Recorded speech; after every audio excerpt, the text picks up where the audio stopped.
ഉമ്മമാരെ, അവിടെ ഒരൊറ്റ വാക്ക് നിങ്ങളോട് വളരെ സ്നേഹത്തോടെ ഓർമ്മപ്പെടുത്തുകയാണ്. പ്രിയപ്പെട്ട മക്കളുടെ ആധ്യാത്മികമായ പാഠങ്ങളുടെ ആദ്യ വരികൾ കുറിച്ചിടേണ്ടത് അരമനയുടെ അകത്തളത്തിൽ നിന്നാണ്. മദ്രസയിലെ ഉസ്താദുമാരല്ല, സ്കൂളിലെ അധ്യാപകരല്ല, പുറത്തുള്ള ആരുമല്ല. ആദ്യ ചുവടുകൾക്ക് കാലിടറാതെ കരുത്തു പകരേണ്ടവർ നിങ്ങളാണ് ഉമ്മമാരെ. വാപ്പമാർ അധ്വാനത്തിന്റെ മേൽച്ചുറുപ്പുറങ്ങളിലാണ്.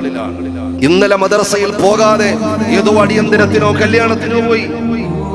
അടുത്ത ദിവസം പ്രിയപ്പെട്ട മകൻ കരയുകയാണ്. ഉസ്താദ് അടിക്കും, ഞാൻ പോവില്ല, ഇന്നലെ പോയിട്ടില്ലല്ലോ, ഇന്നലെ കല്യാണത്തിന് പോയതായിരുന്നു. ഉമ്മ അവരുടെ കാതിൽ മെല്ലെ പറഞ്ഞു കൊടുക്കുന്ന ഒരു ഉപദേശം, ഇന്നലെ പനിയായിരുന്നു എന്ന് പറഞ്ഞാൽ മതി, കല്യാണത്തിന് പോയിരുന്നു എന്ന് പറഞ്ഞാൽ, വിവാഹത്തിന് പോയിരുന്നു എന്ന് പറഞ്ഞാൽ, മറ്റടിയന്തരത്തിന് പോയിരുന്നു എന്ന് പറഞ്ഞാൽ ഉസ്താദ് തല്ലുമടിക്കും. അതുകൊണ്ട് ഉസ്താദിനോട് എന്ത് പറയണം? പനിയായിരുന്നു, അല്ലെങ്കിൽ ഉമ്മിക്ക് നടുവേദനയായിരുന്നു, എന്തെങ്കിലും ഒരു ചെറിയ കള്ളം. ഇന്ന് വരെ കള്ളത്തിന്റെ പരിചയമില്ലാത്ത കുഞ്ഞിളം ഹൃദയത്തിൽ ആദ്യമായി കള്ളത്തിന്റെ കറുത്ത വരകൾ വരക്കുന്നത് ഉമ്മ നിങ്ങളാണോ എന്ന് ചിന്തിക്കുക.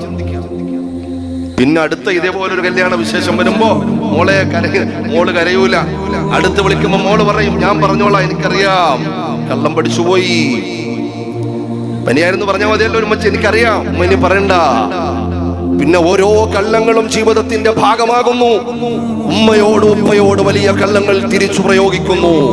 അവസാനം കല്യാണ പിറ്റെന്ന് എല്ലാവരെയും കണ്ണീർ കടലാക്കി നാളെ കല്യാണത്തിന്റെ വിഭവങ്ങൾ ഒരുങ്ങുമ്പോ അതൊരു മരണ വീടാക്കി ഏതോ ഒരുത്തനോട് പറഞ്ഞോടും.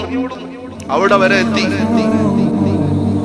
ഇതിന്റെ കാരണം നിങ്ങളാണെന്ന് പറഞ്ഞാൽ ഒരു പക്ഷെ നിങ്ങൾക്ക് ഉൾക്കൊള്ളാൻ സാധ്യമല്ല. അതുകൊണ്ട് ആദ്യമായി നിങ്ങൾ പറയേണ്ടത്, ഇന്നലെ കല്യാണത്തിന് പോയിരുന്നതാണെങ്കിൽ സ്നേഹത്തോടെ മക്കളെ അടുത്ത് വിളിച്ചു